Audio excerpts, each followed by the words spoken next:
Abdou, merci de toujours live parce que ici, je te mens pas, c'est compliqué. C'est la guerre de gang. Mon frère, il a sorti un couteau de fou. Il a cru on faisait de la drill, ouais. Mais comment ça, frère? Zama, ton frère, il te menace au couteau? Mais c'est quoi cette famille de fous? Moi, je croyais que j'avais une famille compliquée, mais en fait, toi, c'est pire. Là, lui, mid. Les petits frères de Falco et tout, ils apportent un petit quelque chose à Falco en termes de développement. Par exemple, la relation, le fait que Falco, il a envie de protéger ses petits frères, t'as vu? Ça les rend intéressants d'une certaine manière, mais ils sont mid, tu vois, dans la globalité. C'est pas des persos inutiles as fuck, mais c'est pas des persos utiles non plus.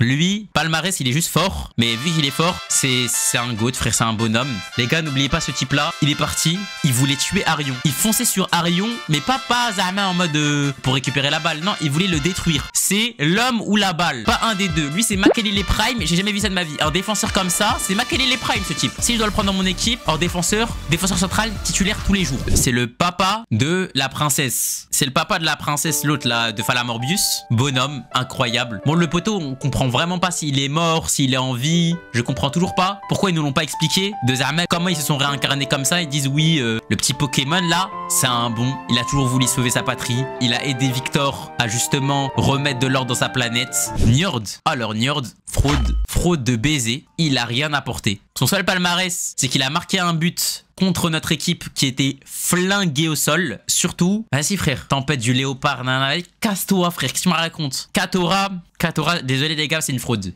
Les gars, Katora, je suis désolé d'ouvrir le dossier, mais c'est une fraude. Katora n'a absolument rien apporté à l'œuvre à part détruire l'œuvre. Katora, vous savez ce qu'elle a fait? Katora, elle nous a demandé de réunir les 7 boules de cristal dans Dragon Ball et elle a donné les boules du cristal au plus grand méchant du verse. Zama, là, c'est comme si les mecs, on allait dans Dragon Ball Z, on réunissait les 7 boules de cristal et on les donnait à Kid Buu. Et on disait, tiens, Buu, fais ton souhait. Et Arion, ce trou de balle, il a eu la merveilleuse idée de suivre une meuf qui était supposée morte. Elle nous a dit oui, vous allez voir, il y a des pierres d'espoir, elles vont sauver la galaxie. Et qu'est-ce qu'elle a fait la copine? Elle a donné les pierres d'espoir au mec qui veut détruire la galaxie. Katora, je sais pas quoi, elle a le blaze, t'as un perso de Zelda ou je sais pas quoi.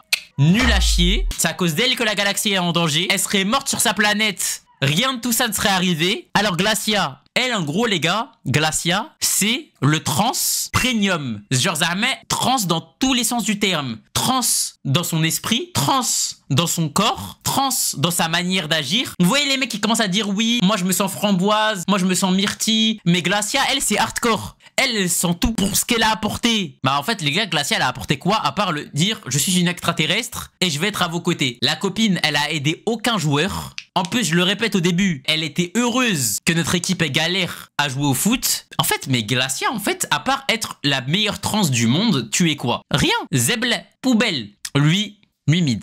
Non, j'hésite entre bonhomme et mid. En fait, non. Aoba, bonhomme. En fait, Aoba, les gars, ce que j'aime bien avec ce personnage, il est trop réel et il représente trop l'être humain à son adolescence. Aoba, son père, un grand sage, respecté dans la cité. Il aime trop rester sur ses positions, sur le fait de respecter les traditions, etc. Et Aoba, lui, son délire, c'est quoi? Il faut que je sois le meilleur de ma génération. Il faut que j'apporte une valeur ajoutée à ma planète. En gros, ce type-là, il est né pour briller. Il est né pour gouverner. Moi, je suis la lumière, vous êtes l'ombre. Ok? C'est qu'il est prêt à tout pour faire prospérer sa planète et faire évoluer sa planète. Quitte à même renier ce qu'il est réellement. Et c'est ça que j'ai bien aimé dans Galaxy. Il y a plusieurs moments, on va se demander qui a tort, qui a raison. Est-ce que sur Magmavia, la réalité, c'est qu'il fallait renier sa propre personne pour pouvoir évoluer et pour pouvoir justement atteindre un autre niveau à l'échelle planétaire, à l'échelle de la galaxie ou quoi, ou bien rester fidèle à ses principes et vivre en paix, tu vois. Et Aoba, j'aime bien parce que c'est un mec, il a été fidèle à ses principes, mais il avait toujours gardé ses valeurs. Par exemple, quand la meuf là, de Falamorbius, elle est venue et elle voulait faire exploser des météorites sur nous, il lui a dit non, ça c'était pas dans le contrat. Moi, je veux gagner à la loyale, je veux gagner à l'amiable. Ça veut dire qu'en mode, il a quand même un côté de lui qui est resté pur. Et ça, j'aime trop. Du coup, Aoba, c'est un bonhomme. Désolé, mais voici un des premiers princes. Le vénérable est trop un prince. Je suis désolé, mais il mérite. Le poteau, vous allez me dire, oui, il joue pas au football, il est nain. Les gars, Aoba, il a un truc que plein de personnages n'ont pas. Ce type-là, c'est vraiment la sagesse en personne. Le vénérable, c'est trop un bon. Il a permis à Terry et à Ricardo d'éveiller leur totem. Le vénérable, c'est un mec, il est vraiment mentalité no enemies. c'est vraiment le Thorfinn qu'ils pensaient être dans l'animé. Dites-vous, nous, on est venus sur leur planète pour les battre et pour que Zama, notre planète, elle puisse continuer d'exister et que leur planète, Zama, pas elle soit détruite, mais en mode ils virent tous leurs habitants. Et ce type-là, il a quand même été grave bienveillant avec nous. Il nous a aidés de plein de manières et surtout, c'est trop un sage. Genre, ce mec-là, à un moment, il a sorti une phrase, les gars, quand on leur a dit vous êtes pas inquiets que justement vous allez peut-être être déchus de votre planète? Il a dit quoi? Il a dit la mort fait partie du cycle de la vie. Il pratique le stoïcisme. Pour lui, si son heure elle est arrivée, qu'il en soit ainsi. Alors elle, c'est vraiment une tempe. Alors elle, les gars, mais Zabla Premium, hein. Vous savez pourquoi? J'ai jamais vu une tasse P comme ça, les gars. Dites-vous, elle, c'est une 9 de I en personne. Elle a vu l'Aïtir de Falco. Zahama, son Aïtir, il était sombre. Elle était là, elle était en mode oh, j'ai jamais vu un Aïtir aussi sombre. Trop la rue. Oh, c'est trop bien. Oh là là, son Aïtir, il est bien noir. Mais comment ça, frère? Le gars, elle est bandée sur l'Aïtir de Falco. Elle était là en mode oh, il est trop sombre, j'aime trop, il est trop dark. Vas-y, casse-toi. Désolé, les gars, je vais être objectif. JP est un bonhomme. Je vais être objectif. Je les mets pas dans Go, je les mets pas dans Prince, mais JP est un bonhomme. Que vous le vouliez ou non, le fait que JP, déjà, il vienne par effraction avec nous dans l'espace, déjà juste cette action-là, faut avoir des cojones. Parce que ce type-là, il a tenté 1000 et 1000 risques pour le football. Le football le rejette et pour autant, lui, il court toujours après le football. Même quand l'équipe le rejette, il courra toujours après l'équipe. Genre ce type-là, c'est vraiment un protagoniste sans être un protagoniste. Je crois que vous vous rendez pas compte. Quand Hinata, dans IQ par exemple, ou je whip into, j'en ai rien à foutre. Quand Hinata dans IQ, il a pas été accepté au stage, et qu'il est allé au stage, tout le monde, même moi compris, on était là en train de bander en disant waouh, il s'est incrusté comme un goat. JP fait exactement la même chose. JP s'incruste comme un bonhomme aussi. Ok, d'accord, il n'avait peut-être pas les capacités, il avait pas un totem en lui. Mais en tout cas, il s'est battu à sa manière et il a jamais flanché. Les gars, il s'est battu jusqu'à être blessé. Il a arrêté des techniques, quitte à même se blesser à l'épaule, quitte à même avoir mal, quitte à même ressentir de la peur. Il avait peur justement que le football le bouffe. Mais JP, ça a toujours été un bonhomme. Et quand on lui a dit on a besoin de toi, il répond présent. Et même quand on ne demande pas son aide, il la propose de lui-même. Il a participé à la finale. Donc que vous le vouliez ou non, il a eu un impact dans l'œuvre et même Redark le dit. Même Redark dit que JP a une importance capitale dans le Inazuma Japon. Le Inazuma mondial, vous l'appelez comme vous voulez, frère. Là, c'est pas une tier list puissance. Les gars, il est mid. Vous bandez trop sur la puissance. Les gars, il est très fort. Son totem, il est très fort. Il a énormément de flow. Mais est-ce que vous l'avez déjà entendu parler? Est-ce que vous savez c'est qui son seiyuu? Est-ce que vous l'avez déjà entendu prononcer une phrase? Non. Il parle pas, il apporte rien du tout. Ce type-là est beau, ce type-là a du flow, ce type-là a un très gros totem, il est très fort, mais c'est tout, ça s'arrête là. Zippy, les gars, pour moi, c'est mid, c'est compliqué. En fait, Zippy ne peut pas aller dans bonhomme, parce qu'en fait, pour moi, Zippy, son développement, il s'arrête aux qualifications. Pour moi, Zippy, il a arrêté d'évoluer mentalement, psychologiquement après les qualifications. Après les qualifications, j'ai l'impression que le perso, ils l'ont mis à la poubelle. Il avait plus rien à apporter. J'ai l'impression qu'en mode, c'est comme si on le voulait plus dans l'histoire. Du coup, je sais pas, c'est compliqué. Sachant que, vas-y, son totem, c'est pas non plus celui qui me fait le plus kiffer, je vous mens pas. Un putois, c'est pas non plus le plus stylé. Et sa technique E égale MC au carré pour te prendre la balle, bon, c'est pas non plus un truc que je vais me dire, ouais, c'est une dinguerie. Zippy, je pense qu'il aurait fallu, je sais pas, peut-être lui mettre une romance avec, je sais pas, Cerise. Je sais pas, fallait lui trouver un petit truc, mais en fait, pour moi, Zippy, quand on est passé à la galaxie, il a plus rien apporté en termes de psychologie dans l'anime. Peut-être qu'il faisait son taf sur le terrain, tu vois, il y a pas de galère. Mais je trouve que c'est un perso qui, après, qui est son daron. Je vous explique comment, pour moi, on aurait pu développer un peu Zippy. Pour moi, pour développer Zippy un peu plus, faire la même chose qu'a subi Zippy sur Terre, mais à un extraterrestre. Je m'explique. Par exemple, un extraterrestre qui subit la pression de ses parents et Zippy qui reconnaît cette pression parentale qu'il a subie et qui vient sur le terrain aider l'extraterrestre à dépasser cette pression et de ce fait, il se dépasse également lui-même. Vous voyez le délire ou pas? Sauf que il a pas eu ce truc. Alors elle, la meuf de Falamorbius, pour moi c'est une fraude, elle a trop de potentiel. Pour moi elle a trop de potentiel mais c'est une fraude. Genre elle, dites-vous, on nous présente cette meuf comme quoi elle pourrait absorber l'énergie vitale. Jusque là vous me suivez. Contre Ozrock au match final, on apprend que on a besoin de l'énergie vitale des gens de la planète pour pouvoir charger les 4 pierres de l'espoir. Moi je me suis dit c'est son moment. Elle va absorber l'énergie vitale d'Ozrock pour l'empêcher de mener à bien son projet. Rien du tout. La poteau, elle a une capacité d'absorber l'énergie vitale des autres, mais son seul palmarès, c'est de mettre des gifles. C'est ça. Son seul palmarès, c'est d'avoir la même coupe que la meuf dans la Team Rocket et de mettre des gifles. que vous le vouliez ou non, c'est une fraude dans l'animé. Très très bien écrit, je dis pas le contraire, hein. Mais c'est une fraude. Genre en fait, ce type-là, c'est à la fois une fraude et à la fois un GOAT.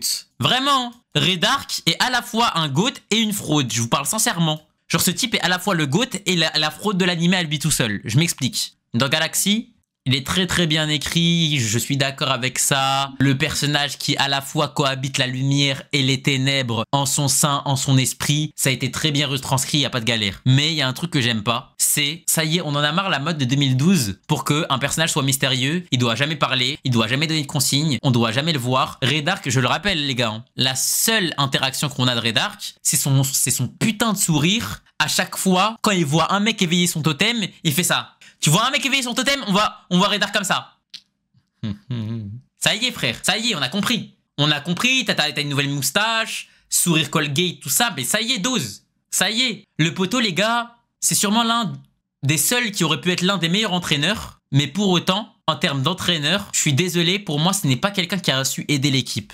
Pour moi, Redark, c'est la personne qu'il fallait emmener dans la galaxie pour le match final avec Ozrock, tout ça et tout, ou même Victor contre Arion. Pour moi, je suis d'accord, il n'y a personne d'autre que Redark qui devait être là à ce moment-là. Mais en tant qu'entraîneur avant la finale, pour moi, je suis désolé, Redark, à ce moment-là, il était nul à chier. Genre, le Redark des qualifications jusqu'aux demi-finales, il était inutile en tant qu'entraîneur, il a été inutile. Il a vite fait parler à Zippy en disant « Tu dois trouver la réponse ». Ça y est, on en a marre des Perfura. En fait, c'est ça que j'aime pas. C'est que dès qu'il y a un joueur, dès qu'il y a un personnage qui commence à avoir les cheveux blancs, ça y est, ça doit devenir le Perfura du coin. Quelle est la vérité? Être ou ne pas être? Telle est la question. C'est à toi de le découvrir par toi-même. Ça y est, frère. Ça y est. Le poteau, il a 2-3 poils blancs sur le menton. Il est là, il doit faire des énigmes. Zach, je suis désolé les gars de vous dire, mais il est mid. Hein. Désolé les gars. Hein. Zach, les gars, je suis désolé, il est mid. Hein. C'est vraiment pas le prince qu'il pense être. En fait, Zach, les gars, on nous le présente déjà comme étant, bah du coup, un ancêtre de Zanark. Vu que Zanark arrivera bien après. Ok. On nous apprend pour la même occasion aussi que c'est l'un des premiers à avoir éveillé, enfin c'est le premier à avoir éveillé un totem. Avant même qu'il y ait le délire des matchs, avant même qu'il y ait le délire de football, etc. Zach avait éveillé son totem. Donc là, tu vois, on se dit c'est un génie. Ok. Ensuite, on voit même qu'il est très à l'aise avec le ballon. Du coup, on se dit, voilà, le génie de notre génération, Azuma Eleven Go Galaxy, ce sera Zach Avalon, pas de galère. Le poteau, il met son totem, après il l'utilise plus du tout. Pendant une période, il l'utilise plus du tout. Fantomatique dans certains matchs, et surtout, ce qui me termine, c'est que Zach, son seul palmarès, ok, pour aider les joueurs, c'est de leur dire, tu sais, pour éveiller ton totem, je pense que tu devrais faire ça, ça, ça, alors que le poteau, il a éveillé son totem, mais il l'utilise jamais. Jamais. Donc le mec, il va donner des conseils à des gens qui n'ont pas leur totem, alors que lui-même, il veut pas le sortir. Alors c'est comme si les gars, vous faites quoi? Vous êtes un attaquant, vous marquez des buts, à des moments, vous voulez plus marquer de buts, ça va même vous marquez plus de buts, hein. Et tu vas voir un autre attaquant, et tu lui dis, attends petit, je vais venir, je vais t'expliquer comment on marque des buts. Même si j'ai bien aimé les petites interactions qu'il pouvait avoir avec Franck, qu'il pouvait avoir avec JP, très subtil aussi avec Buddy, mais je trouve que c'était beaucoup trop léger. Genre l'apport du personnage était beaucoup trop léger. Pour moi, je vous dis la vérité, hein. Zach, s'il a été ramené dans l'équipe, c'est pour une seule et unique raison, fan service, pour que les mecs de Chronostone soient contents, que Zama, il y a un délire de Zanark dans l'équipe qui reste, et que pour que les mecs qui kiffent Chronostone, eh ben ils peuvent attacher à Galaxy, c'est tout.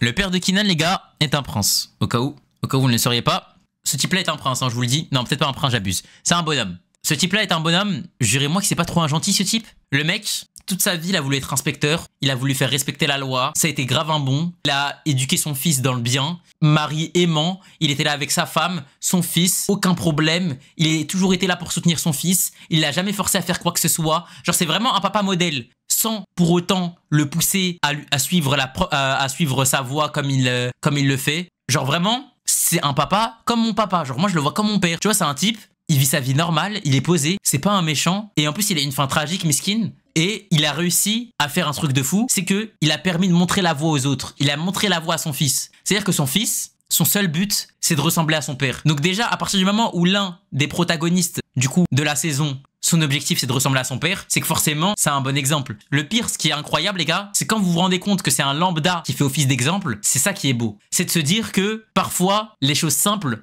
sont les meilleures. Genre les personnes simples à suivre sont les meilleures. Pour moi elle, c'est pas une bonne homme du coup mais t'as capté, mais pour moi elle a plus apporté par exemple que Katora de merde. Pour moi c'est une bonne homme frère, pour moi elle a un zizi maintenant, ça y est. Katora en fait si vous voulez, c'était un peu la meuf qui était là. Oui, Arion, tu vas sauver la galaxie. Oui. Vous voyez la meuf naïve, celle qui pense que tout est beau, tout est rose. Et bah elle, c'était exactement Katora au début. Vous vous rappelez, elle était là, ah, tu vois ma planète, tout le monde est heureux, etc. et tout. Mais Victor, ce qu'il a permis de lui apporter, et vice versa, elle aussi, elle lui a apporté, elle a pu voir vraiment la lumière, elle s'est rendue compte que son pays, il pleurait et qu'il était en crise. Et elle, c'est vraiment une vraie femme, elle a vraiment une grande bonté en elle. Et du coup, quand elle a vu la tristesse de son pays, elle s'est tout de suite dit qu'il fallait faire quelque chose, qu'il fallait en mode changer les choses, etc. Genre vraiment, c'est un bon personnage. Elle a permis à Victor de se développer. Et elle-même, elle s'est développée par la même occasion grâce à Victor. Elle trouvait en Victor une figure paternelle. Et en ayant trouvé cette figure entre guillemets paternelle chez Victor, elle a permis de plus en plus à s'émanciper et à voir les choses par elle-même. Et je trouve ça incroyable. Ozrock est une fraude. Je vais peut-être être aigri pour vous, mais pour moi, Ozrock n'est pas l'antagoniste qu'il pense être. On en a marre. On en a marre parce que Ozrock, ça se voit que c'est pas recherché. Son histoire, ça se voit qu'elle est pas recherchée. Oh, ma planète a été détruite par Falamorbius il y a 800 ans. Maintenant, je me suis promis de me venger et de tout détruire et toute la galaxie. Ça y est, ça y est. Vous m'aurez dit, oui, la planète dans laquelle je vivais, on était les alliés de Falamorbius. On était une planète unie à Falamorbius, main dans la main. Des habitants de Falamorbius et de ma planète vivaient dans chacune des deux planètes, on était en osmose, etc.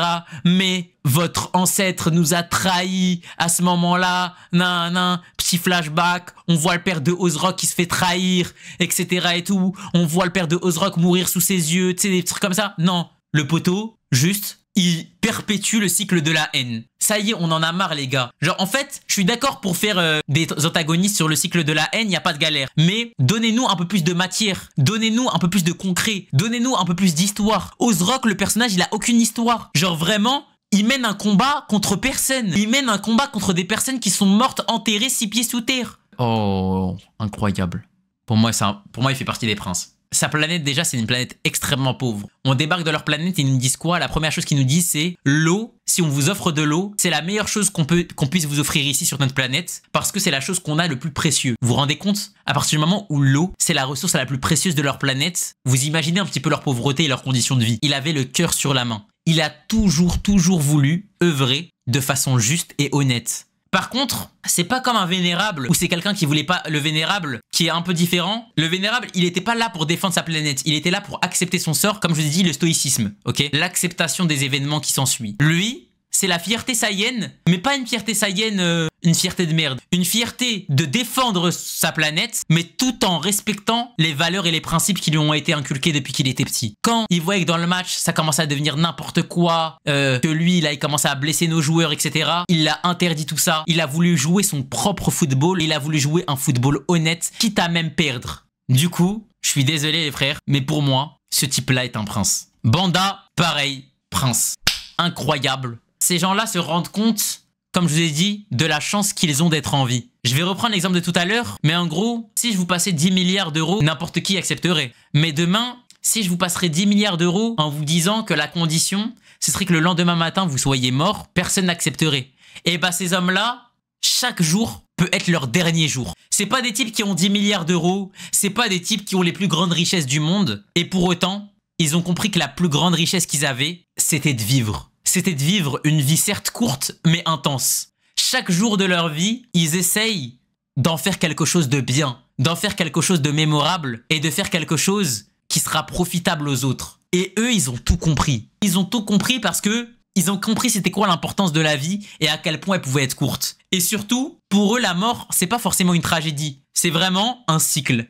Voilà. Il laisse sa place pour que quelqu'un d'autre puisse naître et pour que quelqu'un d'autre puisse occuper à son tour sa lumière dans la planète. En gros, eux, c'est vraiment la fameuse phrase « Chacun a le droit à son jour de gloire ». Elle, c'est vraiment putain zèble. Elle a voulu nous tuer avec des bombes atomiques. Elle a allumé JP avec ses techniques étincelles, je sais pas quoi. Non mais vas-y, elle, c'est une chippie, frère, on a compris. Oh là là là là. Alors eux, ils sont mid, hein. Il est où son frère? Je vais le mettre direct d'ailleurs. Je suis désolé, mais ils sont mid. Non, les gars, vous ont peut-être fait rire, les gars. Mais en fait, eux, comme je vous ai dit, leur palmarès, c'est... Ils sont forts, ils ont du flow. Mais qu'est-ce qui me cassait la tête à être des golemons comme ça? Genre, en fait, moi, je capte que vous, ça soit un peu votre délire et tout, etc. et tout. Vous kiffez, ça vous a fait rire. Mais moi, je vous jure, pour moi, c'était juste des golemons. Alors en fait, pour moi, c'était juste Dupont et Dupont. Je les voyais comme ça, genre. Je les voyais comme Dupont et Dupont, mais jamais Dupont et Dupont cheatés. Falco, la fraude qu'il pense être, hein. Encore une fois, je vais devoir me répéter. Je vais devoir me répéter, les gars. Les bandeurs de Falco, je vais vous expliquer comment je vous vois, hein. Falco, ce type-là, on le répète encore une fois, Falco est devenu un antagoniste parce que quelqu'un a voulu michto sa voiture Flash McQueen. Je vais répéter, Falco est devenu un antagoniste parce que quelqu'un a voulu lui michto sa voiture Hot Wheels.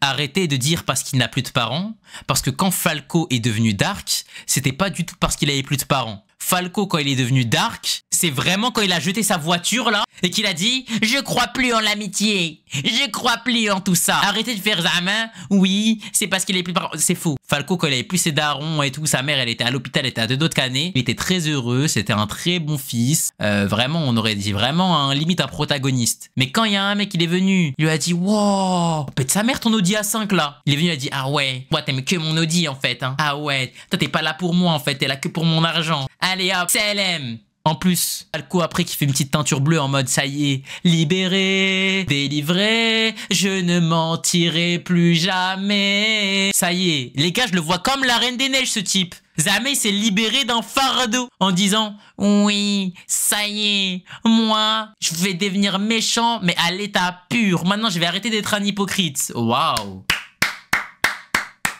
Je suis désolé, ça fait une zumba sur lui. C'est pas le personnage grotesque que vous pensez qu'il est. C'est juste un petit gamin adolescent qui a toujours pas compris que c'est pas une mauvaise expérience qui, dans la vie de tous les jours, va déterminer si les êtres humains sont des bons ou des mauvais. En fait, Falco, je vais tout whipping, je n'ai rien à foutre, mais en fait, c'est des mecs comme Falco qui sont racistes. Un jour, tu vas voir un arabe, il va voler. Falco, dans sa tête, il va se dire quoi? Les arabes, c'est des voleurs. Bah là, c'est exactement pareil. Falco, il y a un mec qui a voulu lui michto sa voiture. Dans sa tête, il s'est dit quoi? Bah voilà, tous les mecs, c'est des michtos. Je crois plus à l'amitié. Genre, Falco, c'est vraiment l'extrême droite en personne. Les gars, je vous présente le GOAT. Je présente le GOAT de Inazuma Eleven Go Galaxy. Je vous présente la personne qui a tout réuni ici. Je vous présente la personne qui a absolument tout ce qu'un personnage doit avoir. Je vais m'expliquer, ça va être très simple. En termes de force, ce personnage est très très fort, titulaire indiscutable, avec sa forme démoniaque, son totem, plus ses techniques.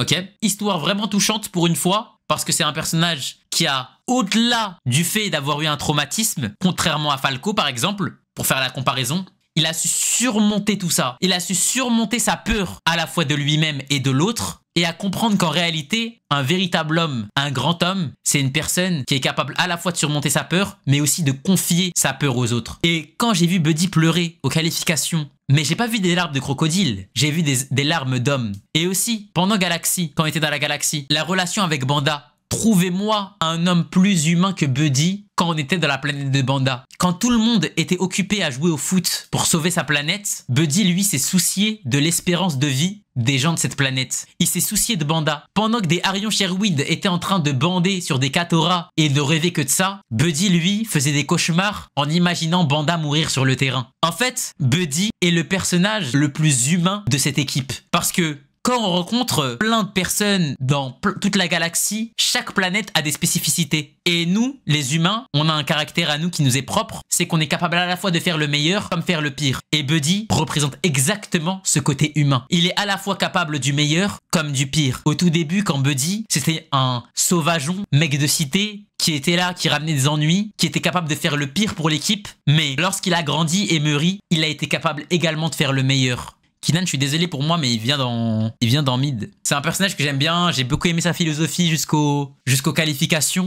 Mais comme je vous le dis, une fois qu'on est rentré dans la galaxie, Kinan, il a plus trop à apporter à l'équipe en termes d'histoire ou de plus-value. En fait, ouais, non, peut-être pas, non, peut-être pas. En fait, s'il y a un match qu'il a eu, non, c'est vrai, dans la planète Nayadi, je crois, la planète de l'eau, il nous a bien aidé. C'est vrai, frère. Allez, vas-y, je vais mettre un bonhomme quand même. Mais en vrai, c'est juste pour ça. En vrai, c'est juste parce qu'il a pu mettre à profit ses qualités d'inspecteur et qu'il nous a carry dans la planète de l'eau. Mais sinon, je trouve ça un petit peu dommage parce que les interactions qu'il a eues avec les extraterrestres, à part une soucoupe volante volante, ça pue un peu sa mère. Ce type-là est le prince d'Inazuma Japon. Franck, il est à 2 doigts d'être un GOAT. Hein. Je vous jure, en fait, s'il n'y aurait pas eu Buddy dans l'équipe, Franck serait le GOAT. Parce que Franck, les gars, c'est trop. En fait, Franck, c'est vraiment tout ce qu'on peut aussi aimer d'un certain type de personnage. Au début de l'animé, c'est vraiment un random max, on s'en fout de lui, il apporte absolument rien, un petit peu aigri. Son histoire, elle nous touche, mais vraiment à moitié. Parce que voilà, bon, c'est un petit flashback tranquille, etc. et tout. Mais plus l'aventure passe, plus il va avoir des relations avec les personnages et plus il va évoluer. Je vous donne un exemple. Franck, sa mini-relation avec le capitaine, quand il voyait Arion, le fait qu'il voulait se donner, etc. et tout, il s'est dit, voilà, je vais prendre un petit peu plus le foot au sérieux. Franck, sa relation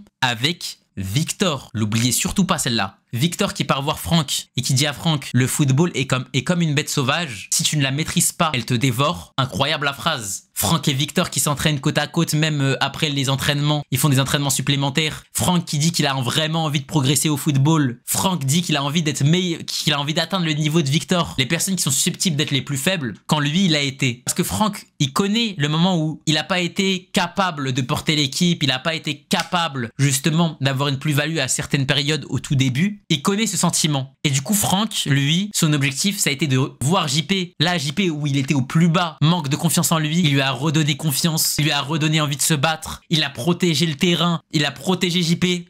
C'est vraiment ce GOAT-là. C'est dommage qu'il n'a pas eu de relation un peu plus précise avec certains extraterrestres, mais je trouve que Franck, c'est vraiment la pierre de l'édifice dans l'équipe, où vraiment, en fait, Franck, c'est vraiment ce type-là qui va un petit peu communiquer avec tous les membres de l'équipe, un petit peu, tu vois. Et ça, je trouve ça trop stylé. Ce prince, hein. Ce prince Victor, que dire? On n'a pas GOAT, je vous dis, il n'y a qu'un seul GOAT, les gars. Que dire de ce prince Victor? Je suis content parce qu'en fait, Victor, là, il a à la fois apporté sa pierre à l'édifice en tant que buteur, mais aussi sa pierre à l'édifice dans l'histoire. J'ai trouvé ça trop bien, moi, justement, qu'il part de l'équipe à un moment, parce qu'il a permis que son personnage ne se résume pas à marquer des buts et être fort. Genre, vraiment...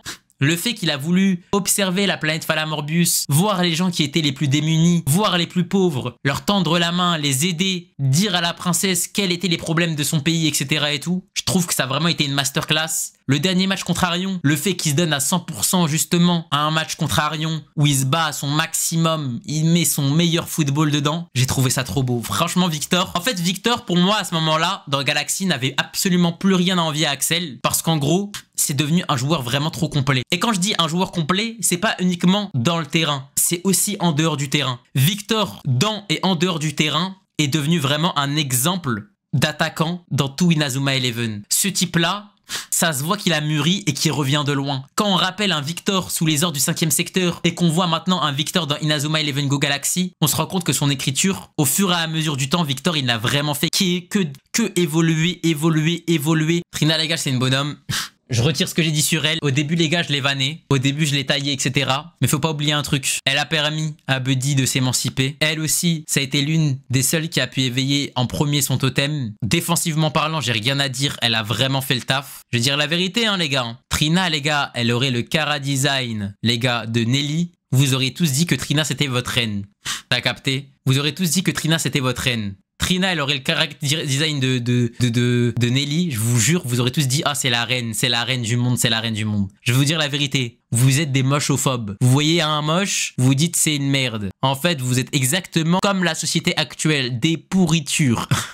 Vous êtes des chiens, ok? Parce que Trina, humainement parlant, c'est une crème. Elle a toujours voulu soutenir l'équipe quand elle le pouvait. Elle a été timide. Elle a elle aussi combattu sa peur le mieux qu'elle pouvait. Et à la fin, elle méritait amplement sa place dans l'équipe. Et surtout, que vous le vouliez ou non, Ricardo, Arion n'ont absolument rien remarqué au fait que le faux Victor soit un faux Victor. Mais vous savez qui avait remarqué? Trina en personne. Trina avait dit à Victor, Victor, c'est bizarre. De base, la serviette, tu l'utilises pas comme ça. Non. Cette personne-là, que vous le vouliez ou non, elle prend soin de ses coéquipiers. Peut-être pas dans la manière dont vous le pensez, mais elle prend soin d'eux. En les observant, en observant leurs habitudes, pour pouvoir justement faire en sorte qu'ils soient dans les meilleures conditions possibles. Et elle, c'est une vraie amie. Parce qu'à partir du moment où tu vois que t'as un faux Victor qui vient, et que même tes meilleurs amis ne le remarquent pas, et qu'une personne qui vient d'arriver dans l'équipe le remarque, c'est qu'il faut se poser des questions. Et il faut être un peu moins égoïste, comme ce putain d'Arion, qui a été égoïste et qui pensait qu'à Katora. Elle a pensé aux autres. Parce que vous le vouliez ou non, cette personne-là, depuis le début, elle a plus pensé aux autres qu'à elle-même. Ne l'oubliez pas. Mais masterclass, mais je suis trop fort, les gars. Là, je suis désolé, mais je vous donne mes meilleurs arguments, ça. Terry, ce prince qui pense être. En vrai de vrai, il n'y a rien à dire sur Terry, techniquement. Il performe, il est fort, il a une bonne mentalité. Il a toujours envie de progresser, toujours envie d'évoluer, toujours envie de s'entraîner. Il a besoin de la reconnaissance de ses camarades. En fait, vraiment, son seul défaut, c'est qu'il a volé la place de JP. Je vous parle ça, hein. Et son seul défaut, même s'il a un autre défaut, c'est que c'est quelqu'un qui est un peu égocentrique. Il a vraiment besoin que toute l'attention se repose sur lui, surtout l'attention de Ricardo. Je soupçonne d'ailleurs qu'il est gay, hein. Je soupçonne qu'il ait un crush sur Ricardo depuis le début de l'animé, je vous le dis tout de suite. Parce que pour moi, à partir du moment où t'as besoin absolument qu'une personne te valide, je sais pas si Ricardo il a cru que c'était Booba, mais frère, faut arrêter de sucer Chibrax de tout le monde, ok, d'accord? Concentre-toi sur ton football. Déjà les gars, ce type-là, n'oubliez pas, il a dit j'arrêterai pas le foot tant que Ricardo avouera pas que je suis fort. C'est un malade mental, ok? C'est comme si là, Zarma, demain, vous allez venir, vous jouez, je sais pas, au volleyball, et vous avez un camarade de classe à vous qui joue au volleyball et qui est grave fort, et que vous dites quoi? J'arrêterai pas le volleyball tant que tu diras pas que je suis le GOAT. Qu'est-ce que vous voulez que je vous dise? C'est dinguerie, genre. Du coup voilà, mais sinon franchement j'ai rien à dire, très bon personnage. Dommage que son background ça fait un peu trop Aomine, ça fait un peu trop je m'en bats les couilles des gens, mais bon sinon voilà c'est intéressant, j'ai bien aimé moi j'ai bien aimé plus son développement autour de Ricardo. Je trouve ça dommage qu'avec JP ça s'est pas un peu tant plus développé, même s'il y a eu quelques interactions, mais je trouve dommage qu'en vrai ça n'a pas allé plus loin que ça, mais bon c'est pas grave. Sky, j'ai envie de mettre mid. Elle nous a aidé à quelques moments, mais je pense pas que c'était la meilleure manageuse du monde. En fait, en gros, les gars, à partir du moment où on a une manageuse comme Nelly, je pense qu'on peut pas aller dans ce level-là. Parce qu'on le rappelle, les gars, Nelly, les gars, elle est partie en Afrique pour rencontrer le grand-père de Marc pour pouvoir aider l'homme qu'elle aime. Les gars, Sky, c'est pas comme si elle avait fait des folies, tu vois. C'est pas comme si, je sais pas, frère, elle était partie faire une descente chez Ozrock. Genre, Sky, le personnage est Hanin, elle est gentille, elle est sympa, elle veut aider l'équipe. Elle a 2-3 petits trucs avec Arion en disant oui, Arion, tu es un bon capitaine, etc. et tout. Mais sinon, en fait, elle atteindra jamais le level de Nelly, c'est impossible. Ricardo était un prince de A à Z, hein. Ricardo était un prince de A à Z. Ricardo, pour moi, c'est le capitaine de cette équipe. Pour moi, vraiment, c'est le capitaine de cette équipe. Il n'y a pas un meilleur capitaine que Ricardo. En fait, Ricardo, il sait dire les choses quand il faut les dire, même si elles sont blessantes. Et il sait faire confiance aux gens quand il faut leur faire confiance. Ricardo, pour moi, c'est vraiment le juste milieu de capitaine. Parce que là où dans Inazuma, on nous fait crari que les meilleurs capitaines, c'est ceux qui sont toujours heureux, ceux qui sont toujours contents, ceux qui disent toujours oh, t'es le GOAT, le football avec toi, et il ne t'arrivera rien, etc. Non, moi, les vrais capitaines, c'est des capitaines qui sont capables de dire des choses. C'est des capitaines qui sont capables de mettre le poing sur la table et dire non, là, tu fais de la merde. Non, là, ce comportement, il est inadmissible. Non, toi, nina. Et en fait, pour moi, Ricardo, c'est le seul qui est capable de faire ça. Pour moi, Arion n'a pas les épaules pour réprimander ses camarades. C'est impossible. Et j'ai trop kiffé le fait que Ricardo, il s'agisse de plus en plus, etc. et tout, qu'il fasse confiance à la nouvelle génération petit à petit. Moi, je trouve que ça a été vraiment un personnage... En fait, pour moi, je vais vous dire la vérité, hein, des 3 personnages, Arion, Ricardo et Victor, le personnage le plus réaliste dans Inazuma Eleven Go Galaxy, c'est Ricardo. Parce que je vais vous dire un truc. Demain, vous êtes un joueur de foot. Demain, vous êtes Mbappé, ok? On vous dit, vous allez aller à l'Euro avec des mecs, avec Teddy Riner. Vous allez aller à l'Euro avec Teddy Riner au goal. Vous allez à l'Euro avec les mecs qui font du ping-pong, là. Les 2 frères, là, qui font du ping-pong. Vous allez à l'Euro avec Gaël, mon fils. Et vous pensez réellement que Mbappé va dire quoi? Oh, let's go les mecs, jouons au football. Non, ça va pas se passer comme ça. Il va péter son crâne. Pour moi, Ricardo est le personnage le plus réaliste parce que il a eu une réaction réaliste. Il acceptait pas le fait que des personnes qui n'ont aucune expérience dans le football au début rejoignent l'équipe. Et petit à petit, il a eu confiance de plus en plus en ses coéquipiers. Mais ça n'existe pas d'un coup, les amis, vous avez un potentiel immense, je vous fais confiance les yeux fermés. Non, ça n'existe pas. Ça n'existe pas. Pour moi, Ricardo est le plus réaliste d'entre les 3 sélectionnés. Et je trouve que ça, c'est un argument supplémentaire pour le mettre dans Prince. Désolé les gars. Désolé les gars fraude. Désolé les gars. Désolé les gars. En fait, Arion ne serait pas le personnage principal. J'aurais envie de lui faire pipi dessus, frère. Non mais les gars, je vais vous dire, attendez. Non, voilà, t'abuses. Non mais les gars, je vais vous dire. Mais je vais vous dire pourquoi je dis ça. Les gars, n'oubliez pas qu'Arion, c'est le personnage principal. Ce type-là, les frères. Je suis peut-être dur avec lui. Mais les gars, cet homme, je le répète, il a été aveuglé par une femme qui, selon nos rumeurs à nous, était morte, quitte à même oublier ses amis les plus proches. Quitte à même oublier Victor. Quitte à même ne pas reconnaître le vrai Victor.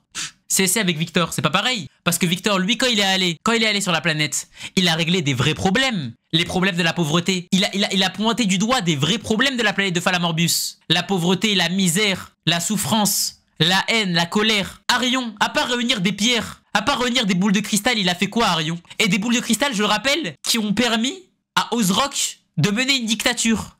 Donc, désolé, pour moi, Arion, il s'est perdu dans son rôle de capitaine, dans son rôle de sauveur de la galaxie, dans son rôle de aimer le football. Abdou, personne ne va être d'accord. Non mais c'est pas grave, je donne mes arguments, après je me casse. Pour moi, Arion, il a été tellement chamboulé par toutes les informations qu'il avait qu'il n'a pas pu être à la hauteur et c'est pas grave. Il n'avait pas le mental. Pour moi, les gars, je suis désolé, Arion n'avait pas le mental. Il s'est perdu dans un gouffre où lui-même a sauté dedans à pieds joints et n'a pas réussi à s'en sortir tout seul. Alors oui, le scénario fait que, voilà, Arion va briller à la fin, Arion va pouvoir justement surélever le niveau, Arion évolue, son truc nanan. Moi, je m'en bats les couilles, les gars, de est-ce que Arion il est fort, est-ce que Arion il est truc nanan, j'en ai rien à foutre. Juste, les gars, Arion n'est pas ce GOAT que vous pensez qu'il est. Je le répète encore, hein. Mais n'oubliez pas que le personnage le plus humain, c'était Buddy. Parce que, bien que Arion, il ait eu un truc en mode « Oh, les personnes d'ici, ils vont mourir », ils s'en battaient les couilles, hein. Il dormait très bien la nuit, hein. Les gars, la nuit, quand il y avait des planètes qui étaient menacées d'extinction, Arion, lui, il rêvait de Katora. Il rêvait pas de Zarma, un tel ou un tel qui allait mourir. Buddy, lui, par contre, il était vraiment en souffrance. Vous voyez?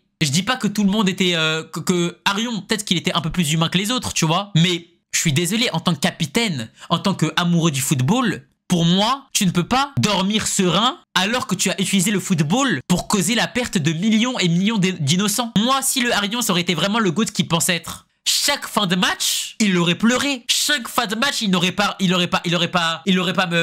le poing en l'air. Il aurait pleuré parce que le football aurait pleuré. Parce qu'au lieu que le football réunisse des personnes, il aurait divisé des gens et il aurait même plus détruit des gens. Sauf que si Arion serait vraiment cet amoureux du football qu'il pense être, il aurait pleuré. Il aurait pleuré parce que, à cause du football qu'il joue, il détruit la vie d'innocents. Mais non, Arion, il préférait sourire sur Katora.